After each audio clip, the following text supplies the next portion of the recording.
Surat cyber crime police સ્ટેશનમાં Flipkart company દ્વારા કરવામાં આવેલી ફરિયાદના આધારે તપાસ શરૂ કરવામાં આવી હતી. તપાસમાં સામે આવ્યું કે આરોપીઓએ માત્ર 9 દિવસમાં એક જ ડિવાઇસ અને IP એડ્રેસ ઉપરથી 5,121 જેટલા બોગસ ઓર્ડર પ્લેસ કર્યા હતા. આરોપીઓ કેશ ઓન ડિલિવરીના ઓર્ડર કરતા અને 3 દિવસમાં સેલર પેમેન્ટ મેળવી લેતા હતા. ત્યારબાદ ચોથા દિવસે ઓર્ડર કેન્સલ કરી સેલર પ્રોટેક્શન ફંડ પોલિસીનો દુરુપયોગ કરી કંપનીને નુકસાન પહોંચાડતા હતા. આરોપીઓ ટેલિગ્રામ મારફતે ઝારખંડની જામતારા ગેંગના સંપર્કમાં રહી ફેક સેલર આઈડી અને બોગસ ઓર્ડરનું રેકેટ ચલાવતા હોવાનું તપાસમાં સામે આવ્યું છે. આરોપી રક્ષિતના બેંક ખાતામાં માત્ર 10 મહિનામાં જ 2.46 કરોડના શંકાસ્પદ ટ્રાન્ઝેક્શન મળી આવ્યા છે. પોલીસે આરોપીઓ પાસેથી 25 ફેક જીમેલ આઈડી પણ શોધી કાઢી.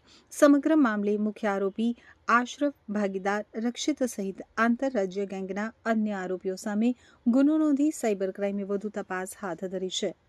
સાયબર ક્રાઇમ પોલીસ સ્ટેશનમાં એક ગુનો નોંધવામાં આવ્યો હતો ફ્લિપકાર્ટ ઇન્ડિયા પ્રાઇવેટ લિમિટેડ દ્વારા.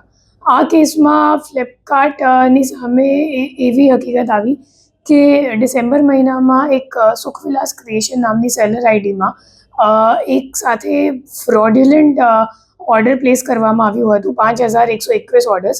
અને એમનું એમ કહેવામાં આવ્યું હતું કે અમારી જે સેલર પ્રોટેક્શન ફંડ છે તો એ પોલિસીની દુરુપયોગ કરવા માટે સેલર દ્વારા ખોટી ઓર્ડર્સ ઊભો કરવામાં આવ્યો છે.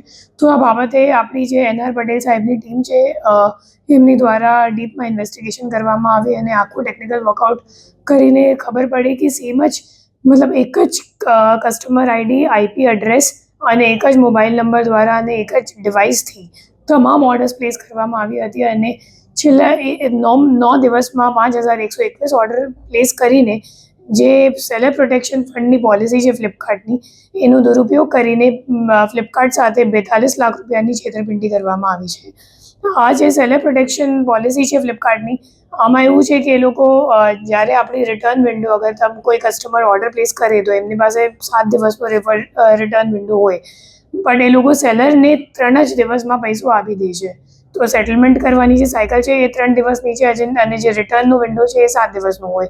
તો એમાં જે આપણો મુખ્ય આરોપી છે આશફ, તો એમને આ જે પોલિસી છે એમને દુરુપયોગ કરીને તમામ ઓર્ડર્સ 5,121 ઓર્ડર્સ કેશ ઓન ડિલિવરીનો ઊભો કરીને 3 દિવસમાં પેમેન્ટ લઈ લીધું અને ચોથા દિવસમાં તમામ ઓર્ડર્સને કેન્સલ પણ કરી દીધું. અને કેન્સલ કરવાથી જે ફ્લિપકાર્ટ છે એમને પોતાનું પૈસા નથી મળ્યું, પણ એમને ફ્લિપકાર્ટથી 42 લાખ રૂપિયા જે ઓર્ડરનું હતું એ તમામ મળી ગયું. આ સમગ્ર ઘટના જ્યારે સામે આવી તો ફ્લિપકાર્ટ દ્વારા એપ્રિલ મહિનામાં આ જે સેલર છે એમને બ્લેકલિસ્ટ કરવામાં આવ્યું હતું અને અહીંયા ફરિયાદ નોંધાવવામાં આવી હતી. તો આ તપાસમાં આવું સામે આવ્યું છે કે જે આશફ છે એમની સાથે આ 4 અન્ય આરોપી આમાં સંડોવાયેલ છે. આશફનો જે ભાગીદાર છે રક્ષિત, તો એ એકચ્યુઅલી જે બેંક એકાઉન્ટ જે ખાતામાં ટ્રાન્ઝેક્શન થયું છે 2,46 લાખનું 10 મહિનામાં, તો એ બેંક એકાઉન્ટ રક્ષિતના નામ પર છે અને મોબાઈલ નંબર પણ એમનો જ રજિસ્ટર્ડ છે અને બંને છેલ્લા 2 વર્ષથી ઈ-કોમર્સનું કામ કરે છે અને ભાગીદાર છે. ત્રીજો જે માણસ છે એમનું નામ છે ભૌતિક ઠુંબર, અને જે ખોટો ઓર્ડર ઊભો કરવા માટે આશવે જેનું હેલ્પ લીધું, મદદ લીધી, તો એ ભૌતિક ઠુંબર છે. ફિર ભૌતિક ઠુંબરનો જે ભાગીદાર હતું તો એમ આશીષ વોરા, તો આશીષ વોરા એ ટેલિગ્રામ મારફતે એક જામતારાનો અજાન્ય માણસ છે જે એકચ્યુઅલી ઓર્ડર ઊભો કરે છે, તો એમનું સંપર્ક કરાવ્યું અને આશરવે દર ઓર્ડરનું 120 રૂપિયા જે જામતારાવાળો મુખ્ય આરોપી છે એમને પેમેન્ટ કરવાનું હતું, એમાંથી 30 રૂપિયા એ લોકો વચેટિયા તરીકે લઈ લેતા હતા. અને ત્રીજો આરોપી છે રોહિત વોરા. જે રોહિત વોરા છે એકચ્યુઅલી એમની જ્યારે આપણી ટીમ ત્યાં એમની ધરપકડ કરવા માટે ગઈ તો ત્યારે ખબર પડી કે એમાં 25 જીમેલ આઈડી છે લોગિન કરેલું એમના સિસ્ટમમાં, અને 25 જીમેલ આઈડીમાં અલગ અલગ એમેઝોન પર અલગ અલગ સેલર આઈડીમાં રજિસ્ટર્ડ છે અને એમાંથી એક પણ જીમેલ આઈડી એમના પોતાનું નામ ઉપર નથી. તો એ લોકો મોટું રેકેટ ચલાવે છે ઈ-કોમર્સ જે કંપનીઝ છે એમને છેતરવા માટે. અને એમાં જે મુખ્ય આરોપીઓ છે એ લોકો ઝારખંડના છે અને એ લોકો ટેલિગ્રામ મારફતે આવા લોકોને સંપર્ક કરે છે અને આવા લોકો જે સેલર્સ છે ઈ-કોમર્સના એમને સંપર્ક કરે છે, ખોટી સેલર આઈડી પણ વેચે છે કેમ કે એકવાર અગર ઈ કોમર્સ વેબસાઇટમાં એ લોકો બ્લેકલિસ્ટ થઈ જશે તો પછી એમને બીજી સેલર આઈડીની જરૂરિયાત પડશે.